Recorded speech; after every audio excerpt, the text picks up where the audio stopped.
Hey, IT Nation, Sean Lordo here with another installment of the Wise Up podcast. Again, with my significant other, Matt Topper.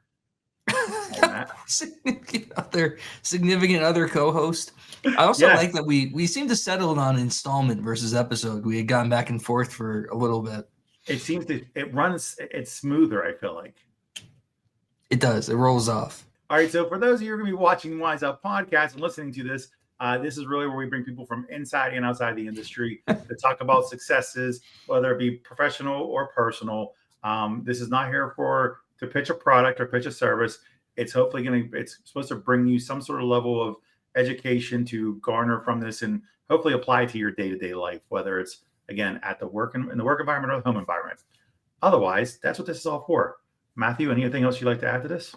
No, I mean, I think you said it perfectly. The line I've used in other episodes is we want to provide value in things that are actionable that you can take away, right? The stories are fantastic. We want to hear about our guests, but ultimately it's not the biography channel. It's for you to take something away from this that you can use to improve your business. Yep, absolutely. Now, with that being said, actually, this is kind of fortuitous right to the conversation and a great segue because even for today's guest, this is basically what she lives by. Is being able to give away good takeaways and knowing that in a non-intrusive way, as long as she's helping people be successful, they will in turn look at her stuff and ultimately possibly be a client. But first, it's about establishing a brand and a relationship. So, again, let's bring the expert on and take us off. So without further ado, let's bring on our guest today, Lisa Shorr. Hey, Lisa. Hey there. Was that accurate in what I said? Yes, that was perfect. That was a beautiful, one of the most beautiful intros I've had. Actually, it's so true. But not the most. Well, maybe the most. Excuse me. Thank you, Lisa. Don't give Matt any material to work with because he will pounce on it. Again, uplifting and supportive. So we always like to start with talking about you a little bit. Where are you located out of today? Where are you from? So I am in Rhode Island, the very small state and very cold state of Rhode Island, right? So amidst the snow. That's almost like upstate New York, right, Matt? Oh, let's not go there again. It's all upstate. I watched that episode. Yes. He brings up. Let's not reopen this box. We closed it. We almost opened it earlier today. Let's move on. Fine, fair. Okay, fine. So, I do think their weather is colder up there, though, than we have it here. I do think it's colder. Yes. It's actually not that bad. So right now it's 30 degrees out. So it's not bad at all here. But it's a few degrees cooler. You're not north. But anyway. Move on. So let's move on. So are you from there originally? I'm from Massachusetts originally. Oh, so you're a Northeasterner. Yeah, I'm a through and through Northeasterner. My husband, Eric, who founded our business, our MSP business, not the Shorr Success business, but the MSP business, is a native Rhode Islander. And when I met him, we were a blind date. And he was already 6 years into the MSP. So it was either, if I liked this guy, it was either I stay and I move to Rhode Island, or I break up with this guy and I go my merry way and live my life in Boston that I was establishing. I was selling books in Boston for Houghton Mifflin. So I was selling Curious George books and traveling and gardening books and all kinds of cool things. And then I met Eric and he's like, oh, you have a degree in marketing and, you're kind of cute. How about we get married and you work in the business? That sounded like it happened very quickly. It kind of did, actually. It really, he seized on an opportunity. So it took us a couple of years to get married. Like we dated and did the whole thing, but the marketing side of things, that happened pretty quick. So my degree is in marketing and he needed the help desperately.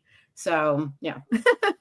That's actually pretty smart of him, first off. Opportunistic. He was like, listen, I can hire her and marry her. It's like a one-stop shop for everything I need in my life. Think of that. Think of that opportunity, and he seized it. Carpe diem, seize the day. Well, yeah, he seized the Lisa, so he saw the benefits. And well, you know what? This year is 25 years married. So Congratulations. Congrats. yeah, 27 together, 25 years married this year. So something worked. That's amazing. Okay, so 25 years. What about in the business? Obviously, for him now is 33 years now. Yeah. Wow. Okay. Yeah. And so he still runs it. He did. Oh yeah, absolutely, absolutely. He was a junior at the University of Rhode Island when he started the business. So he was fixing computers on campus as a campus job and realized I really like this. And then people started to ask him for help outside of school. And then he started, so part-time, he was working on some clients. And then it got to a point where his dorm room was just not a conducive place for an office. And he met a lawyer who needed a local area network. And Eric needed office space, so it was a perfect trade. So so that was our first client-ish, was a lawyer. Well, not our first client. We had another client before that, but our first official formation of becoming a formalized office was at this law firm. And then Eric took a job at Schneider Electric at the time. It's APC, so it's huge. The headquarters are here in Rhode Island, and he did that during the day, and he was running, then known as PC Troubleshooters. Now it's Secure Future Tech Solutions, but he was doing part-time PC Troubleshooters, working full-time at APC because something needed to pay the bills, but then said, I'm going full-time. I'm taking the chance, and he did it. And so I'm proud to say it's 33 years this year. That's awesome. Congrats. We'll have to bring him on as a guest the way you're talking. My Lord. Now, I think he would make a great insight guest. Yeah. Let's go back to talking about you instead now. Yeah. So how did you make the jump from helping from that to helping other businesses and getting into your consulting and branding world? So my question to so many MSPs out there is, how many of you have been fired? And so inevitably, it could be fired from a job. It could be fired, a client fired you. And so usually, raise your hand. Yes, churn is real. Our MSP was struggling terribly, and we got fired from a client. And the client, this client actually gave us the benefit of an exit interview, which you don't often get. Usually you just hear it's price or what have you. But back then, this is probably about 15 years ago, we got the benefit of hearing why. And it was our phone skills. It was literally, he said, every time I call your office, your team acts as if they have no idea who I am. Now, mind you, this is a 10-year client. So clients don't leave an MSP. They leave an MSP when it's really painful. And this client had enough. And so I started that process. And so when Eric came to me and he said, you're never going to believe why we were fired. And I'm like, what job did we screw up? That's the first instinct, was what project did not go smoothly?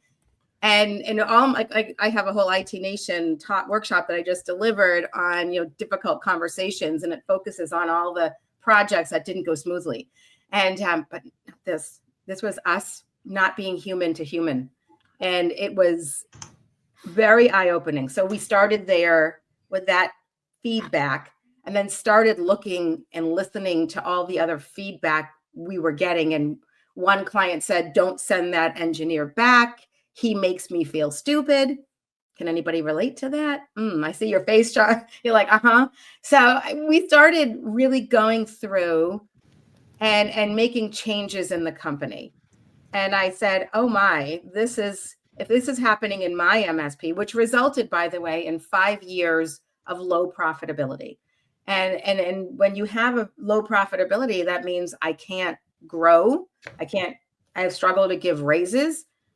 Vendors always raise their prices and renew their contracts. It was such a constant struggle, and we couldn't go there anymore. So once I figured out how to fix my own MSP, I said, I got to take this to the road. And at the time, a part-time gig for me was stylist work. I was cleaning closets for professionals because I love clothing. I love how we present ourselves. I love that message. And I said, let me expand my knowledge here. And I joined the Association of Image Consultants International and learned how to become an image consultant. So an image consultant focuses on appearance, behavior, and communication skills. And it's a whole package. I was really focused on my styling skills in the beginning, but I expanded that to really understand, what does it mean to make an impression, and how do we want to be perceived by others? And so that's when I started Shorr Success as a way of taking what I regularly practice. I mean, I'm still in both companies, and every day I have a staff meeting. We talk about all of these topics of how we're presenting ourselves, how are we feeling, how do clients, and why are clients leaving us or staying with us? What we regularly have that conversation. And now I also work with other MSPs and other small businesses on what impression do they want? How do they want to be perceived by others? So I like it's that. been a So journey. I want to dig into that a little bit though, and combine it with what you said before. Mhm. I agree 1,000,000% on, like, you don't lose clients from bad work done initially. It's because you showed no empathy or no quality conversation didn't occur. Right. So that's one thing, is that, right? Is the Right. conversations. Because if you have a great account manager, you've seen this a million times, people stay with vendors even because their account manager takes care of them. Right. Whether the company is Yeah. doing wrong or right is irrelevant, right? And until it gets to a point where their business is going down because of it, they're not going to move, right? Correct. Two, though, coming back to the way you talk about the how to present the presentation of oneself, right? Mm. Now, the typical challenges I always see with MSPs and vendors is being able to take all that, put it into a package, and deliver it to their people to do their job. I mean, I worked with companies that they've sent their people off to etiquette class, Mm-hmm. right? So, so how does, if somebody can't afford etiquette class, how do you do this? How do you, as a leader, as the one running the business, how do you get your people on the same page, and how do you make them understand how to present themselves, how to have the conversation, and also the soft skills behind it? So the way that it works best, it has to start in a small business with the leader. So the leader sets the tone for how the appearance will be, what to look, what to sound like, what to look like, and sets that tone. You can also establish some guidelines in your employee handbook and have some guidelines around appearance. We provide shirts for all of our team members. And so we've established, and we didn't give it an option. We have logoed clothing. And when you show up, you're wearing your logoed clothing. And we definitely have some long sleeve Oxford shirts. We've got some polo shirts. We have an engineer that does a lot of wiring and cabling. So we got him some really nice hooded sweatshirts with our logo on it. We've got baseball hats. So it's setting the standard of what we're looking for. It has to start with leadership or the manager of the, well, no, it even has to really start with leadership, because then the leadership can tell management what they want. But if the leader isn't consistent in the messaging or is any way ambiguous, then that's going to create confusion and not follow through. So it really has to start, Sean, with the leader saying, Right. looking at, and it really takes a step back. There's a couple of areas to think about. Is number one, what are the core values of the company? And having that regular conversation of, does what we look like align with those core values? So if one of your core values is professional, well, professional isn't just our behavior. Professional is also our appearance. And I want to make clear that I am definitely not saying that we have to wear suits and ties. Well, Lisa's an image professional, so she's going to tell me to wear a suit. Absolutely not. Definitely not. And there's a place for a suit, if depending on the industry, but it isn't even a suit anymore. It's so much more casual now. But, I thought about what was I going to wear for you guys today as a leader, because I consider myself a pioneer in this industry on talking about image and what to wear and how do you how are you yourself? How are you authentically you? And I know, Matt, you and I had a brief conversation about that and how so the second piece that I want to bring up is, what are your personal core values? And how do you want to be perceived by others? So looking at the company core values and looking at the holistic picture, what we sound, what we look like, but then also looking at our personal core values. And, one of mine is compassion and another one of mine is impact. So when I analyze each client I work with, we identify core values and we talk about, what does that look like for you? What does that sound like for you? And how do you align with the company that you're working for? So so that's where I would start with a leader, is I would first start with the mindset that this is critical and it's important to get this established. And then the second piece of that, it's like doing a data backup. You're constantly monitoring your backups. You need to constantly monitor your image and how you're perceived by others. So it's a critical step. But does that answer your question? It does. Actually, it does. And I tie it back to, I know you put out your book, so congrats on that. And I know that it's about your brand being unleashed. And something I think that's underutilized in conversations when you're educating young people, even when I came up through the ranks, is to unleash your brand. Far too often, especially like in companies like ConnectWise, there's a corporate brand, there's a company brand, but then there's your own personal brand too. Right. And I don't think people understand that they're not mutually inclusive. No. And they're also not mutually exclusive. No, I always say that a corporate brand, a strong corporate brand, starts with the people.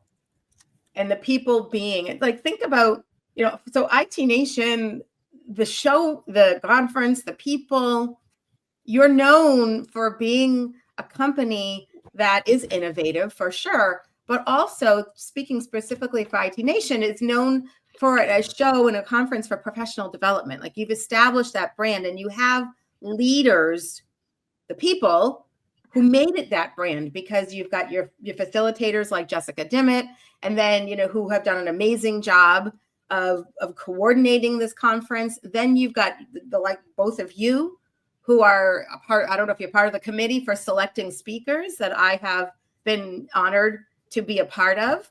And so you have a lot of experts, and people know that. People know the brand because of the people within it. And the people need to be themselves, but need to be emotionally intelligent selves.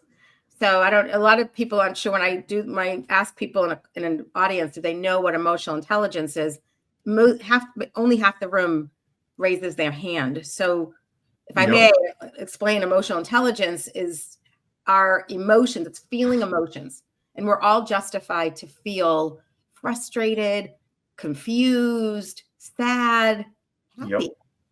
But when we are speaking to an audience, a client, or at a trade show, you're a vendor to a guest, to an MSP, we have to be mindful of how we're delivering our message so that it aligns.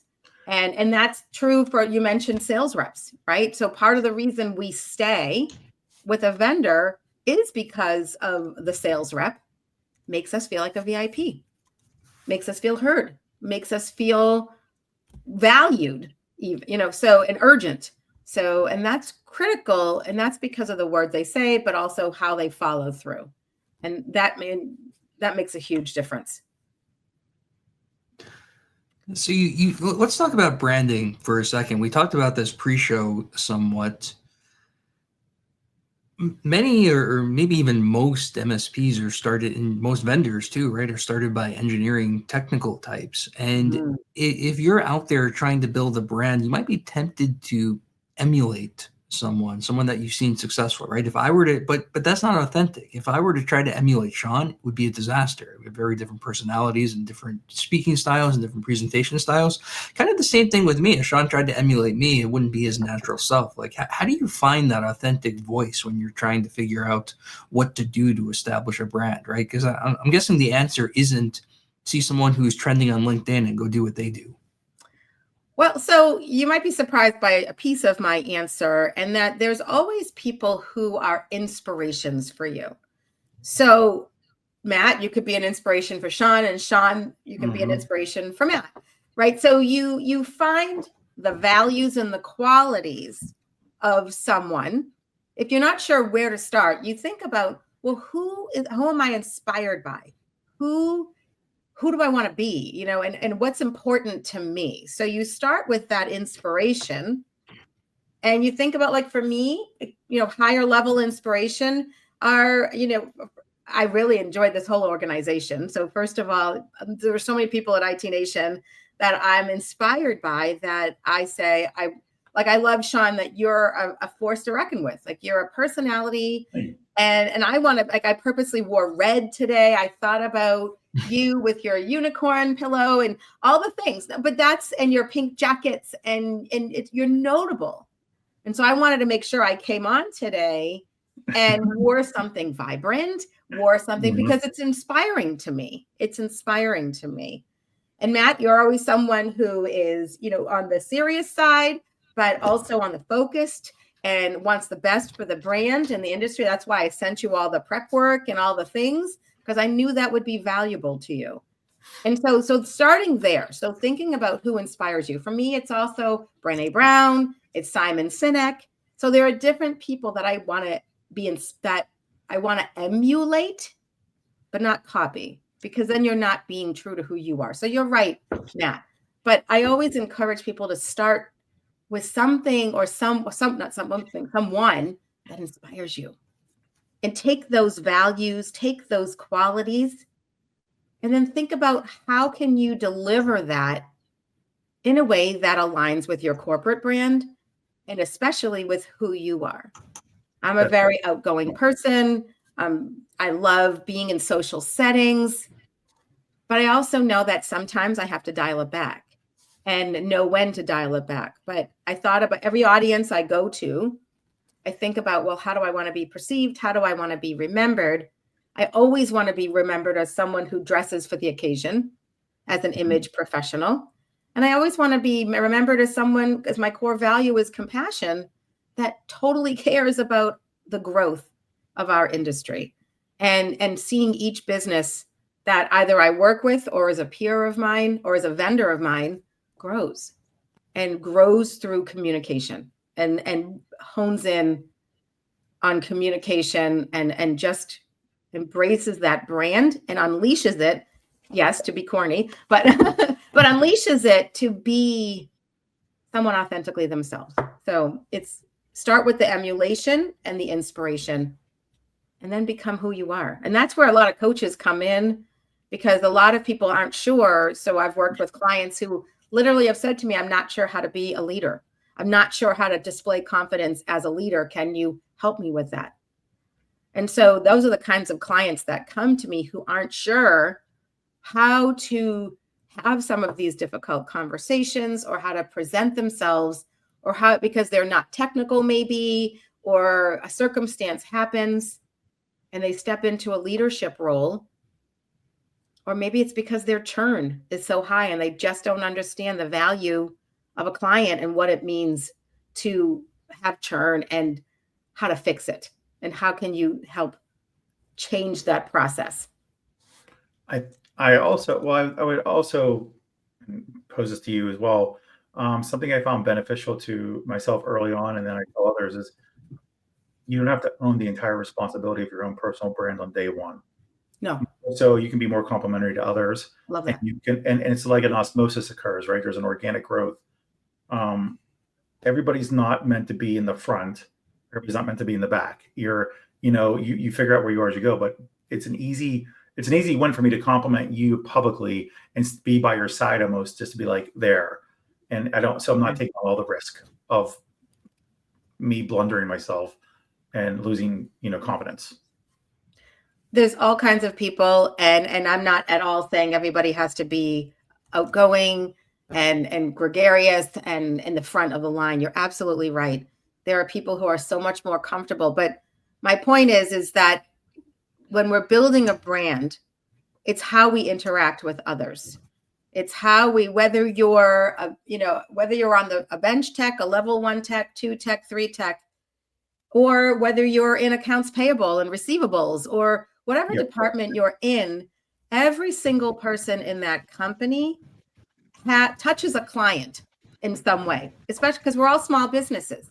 So we all have an impact on client experience. And people don't realize that. There's no silos in an MSP. There's departments, sure, and some people handle tickets and some people handle invoices. But think about the cycle of the process. And when a lead comes in from marketing, so you have marketing, then it's cultivated with sales. So then sales closes that and then brings it over to onboarding with the service department. And then the service department, manages the client. So then if you're big enough and you have an account manager, but then you have to bill it on time and bill it without mistakes and then bill it. So, and then you have to procure the products. And then if there's project work. So that whole cycle, picture it like a circle, and you're just in a constant wheel of touching clients. And so you might not be the person who's in the front line, but the way that you connect with others and how you treat others matters. And that's the point that I'm trying to get across. I wrote Your Brand Unleashed because we weren't considering even just answering. At first, we discounted the power of the phones. And if you heard the recording of what we sounded like, there's no question we lost a client. I like that though. But how do you, do you work on training people on the phone? Oh, do you work on scripts? Because again, this is back to the original, I don't know what to do, right? I'm a business owner. Oh, yeah. I'm an engineer. I'm really good with my friends. Yeah. But I'm not really good with people that aren't my friends. I can be at a barbecue with you and talk all day long and be social. But when it comes to work, I turn on my left brain. Top left brain comes out, and now it's very linear. I had a service manager say to me once, I'm in the middle of literally we were in a leadership meeting, and I was coaching this company, this MSP, and he literally said, listen, I'm in the middle of a ticket, Lisa. I don't have time to just drop everything and answer the phone, kindly. You want me to use a script, but I don't have time for that. And I say, well, what is the cost to lose a client? Let's talk about what the lifetime value of a client is. And when we did the math and when the owner figured that out, so let's just say that it's $1,000 a month. Say your MRR is $1,000 a month. And so times 12. So now you're looking at $12,000 a year, typical contracts, 3 years. So now you're looking at $36,000. So this one client, just MRR alone, $36,000. But think about all the project work and setup fees that get involved. And then, so add that in. So now 36,000 plus another 10,000, let's say, in project work, or 20,000. Now you're at 56,000. And then that compounds over 3 years, right? So project works each year. So now before you even think about it, you're at $100,000 client. And so that's the value. And then, so for the car dealership that we lost as an MSP, for my MSP, they were expanding into a whole new dealership. We lost all of that project work, a whole new dealership, referrals. I had to remove their testimonial from my pages. I had to think about all that I lost. Well, you only use the tangible, not even the intangible first, right? The intangible is what you just started talking about, which is look at how much work you had to do. First off, how much work do you do to try to save them first? How many phone calls, how many emails, how many visits, and whatever, and quantify your hours. Right. And how much do you make an hour for that, right? 100%. You lost that money. And it's twice as hard. It's twice as hard, if not 10 times as hard, to fix that. The best defense is a great offense, right? I mean, we've all learned that. And the best offense in this case is to have quality account management. But quality account management comes from all things you mentioned about how to call them and talk to them in advance, prep it, be readily available to have the conversation. That's a meaningful one. Yeah. I teach everybody to have, this is my MSP's script process. We have it all dialed in, and we laminate it. It's all dialed in. There's a whole process that I teach because I don't want to leave it. And think about a hot lead. So it costs my MSP, and I'm curious to know the listeners here, how much does it cost your MSP just to get the phone to ring? For me, it's almost $900 just to get for all the marketing that we spend, my marketing coordinator. When I did the calculations, it was like 900. To close the deal, it was several thousand. So every time I don't pay attention to answering the phone, I'm at minimum losing $900 out the window. That's How many of us can afford that? do you, again, I wish people would quantify that, right? Mm-hmm. Do the math. Absolutely do the math. Look at your advertising costs, look at your marketing costs, divided by the number of leads that came in the previous year, so you can kind of figure out this year's number and see what that number is. And it's, I'm simplifying the calculation, but you can find on, you can chat GPT it and find a calculation for cost per lead, cost per sale, right? And it's thousands of dollars lost.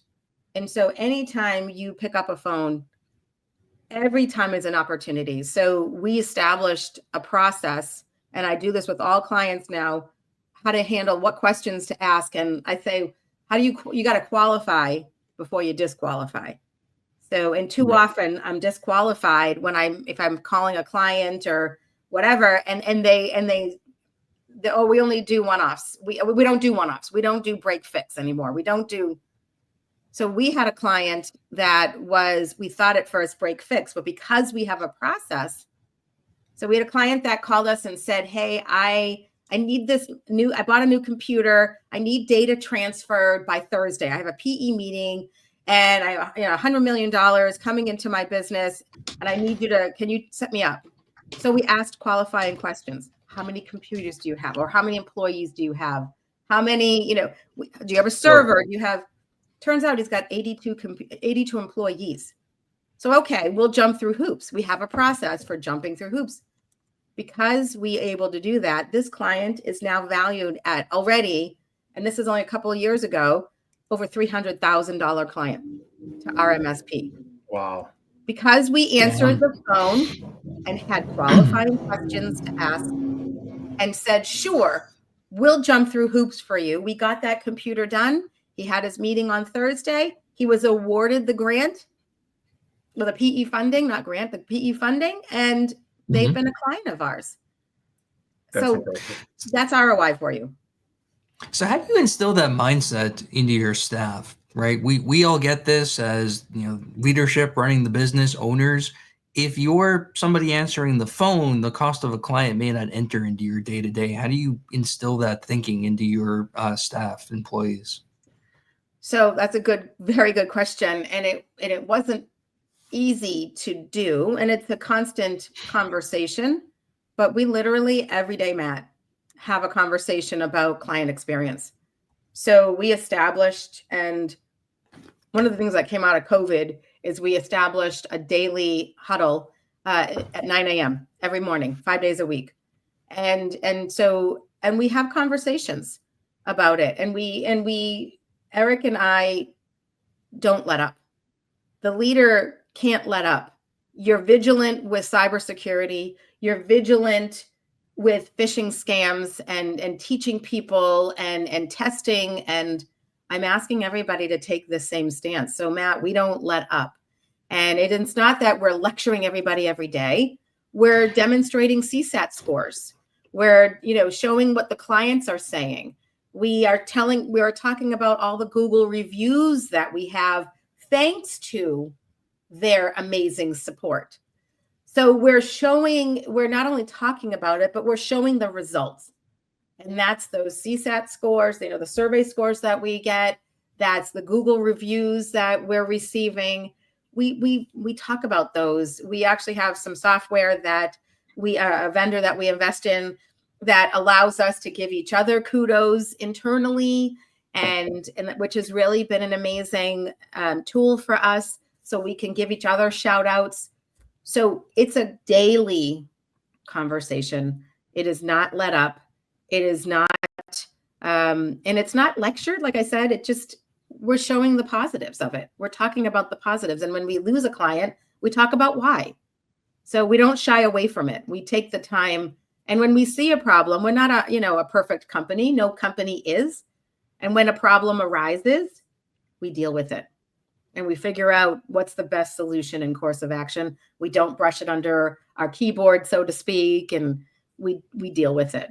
And so that's how you do it. You stay vigilant on it, you stay on top of it, and you share the wins. You tell the team what a good job they're doing and why.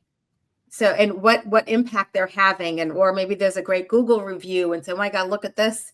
And Joe got this comment. Look at that, Joe. And then we talk about it. We bring it up during a staff meeting, or we just do goodwill during staff meetings. So there's a lot of ways that you can reinforce talking about brand building and make it part of the culture. That's the goal, is make it part of the culture and be proactive with it, not just reactive. Too often when you talk soft skills, or it's a reactive response, just like we were because you got fired, or there's something coming down the pipeline, and or an employee leaves and I didn't see that coming.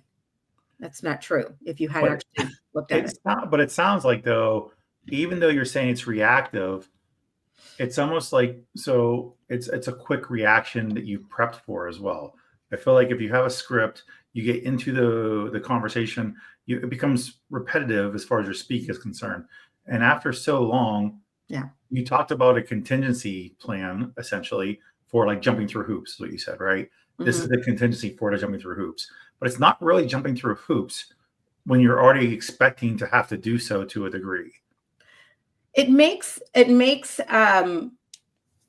feedback to team members more focused and easier. So you can coach. And it's more programmed, right? It's almost more programmed to a degree, because then everybody's firing on the same cylinders, knowing what they're supposed to say without going so far down in the weeds that they're offering the wrong stuff. Because how many times do you hear the overpromise, under-deliver? Yeah, we can do that. We can do that. And it happens all the time. And that comes from the owner usually first. Yeah. And then you have people for that. But that's back to you enabling them to understand what to say, how to say, and when to say it.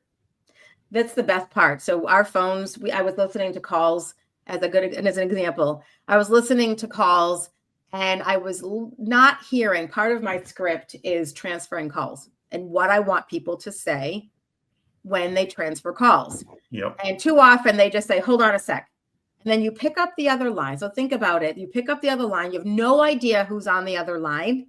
And now that person who's already explained their issue the first time when they called now has to explain the issue a second time.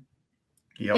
And then are you going to be the right person? You might not be the right person. So then you say, hold on a sec. I'm not the right person. Let me get you to this person. And now your client or prospect is explaining it a third time. So I wasn't hearing us transferring calls properly. And so I was able to pinpoint on my document specifically, this is right here. When transferring calls to an engineer, please pick up the call and say, and I was able to reiterate that one point.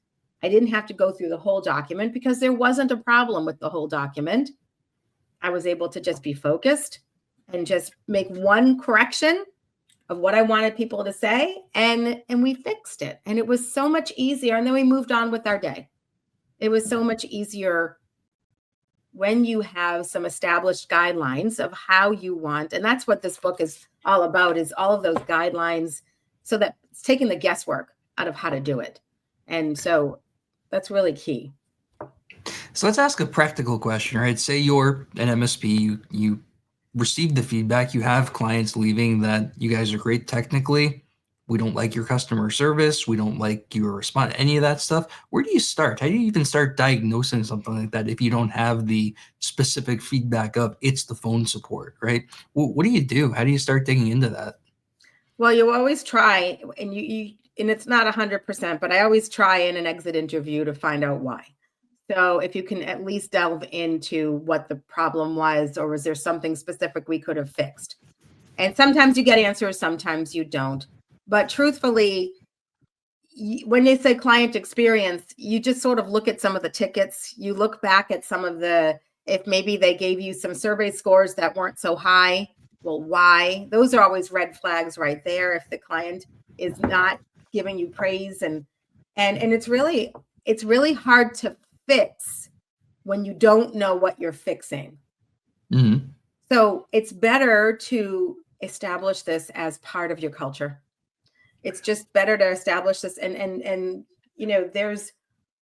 there's a study called the peak end rule, and it's by a gentleman named Daniel Kahneman. And in essential, I'm totally paraphrasing it, but essentially it means that people remember the peaks. They remember the end and the peaks of an experience. They're not going to remember the little things and be, oh, I found that file for you. I was able to, I'm checking your data backups daily. They don't know that. But what they do know is when they called you and you were abrupt on the phone. Or what they do know is you showed up on site and you didn't have all the equipment and you needed to leave. And now that held back, your different other vendors when you're on site because you weren't prepared for the project. So they remember those peak moments and how it made them feel. And so it's really hard to go back and fix. It's a better practice to just establish some guidelines within your company and say, this is, so in image, we say consistency is a standard by which you will not go below. So what's your consistency? What's your standard that you will not go below?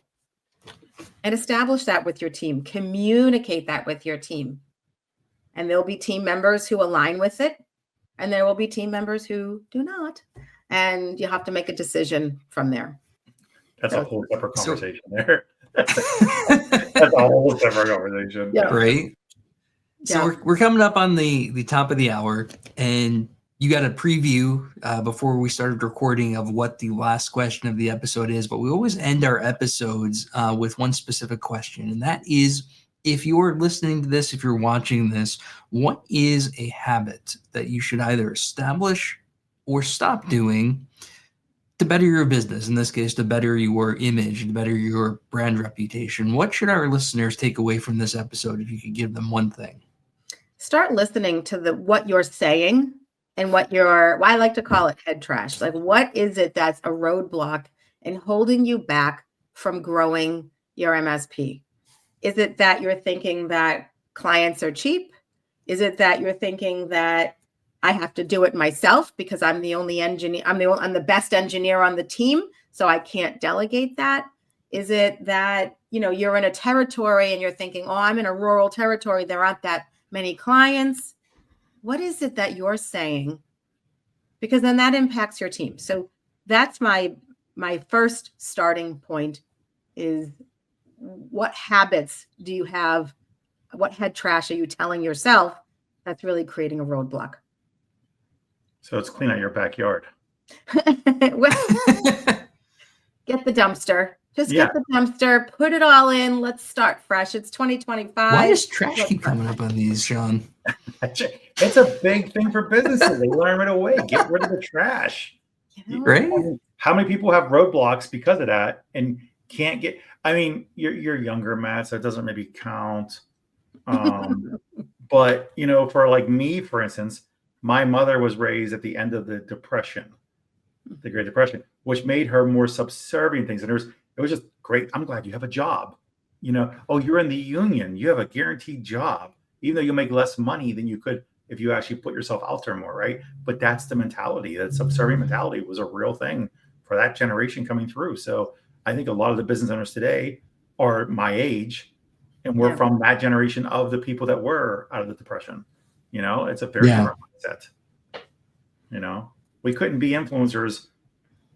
To me, an influencer is somebody who actually influences me to do things, but the definition of influence now is basically I take pictures on vacation, and that's influencing. Right. And man, we're in the wrong business. We are. I don't know anybody wants to see me on vacation ever. There's nothing to look at here. They're like, oh yeah, look at that. Look, what is Sean wearing today? That bathing suit. Louis Vuitton. I mean, that's not happening ever. Fancy. No, it's not. It's like from the dollar store or something. Like I'd love to find.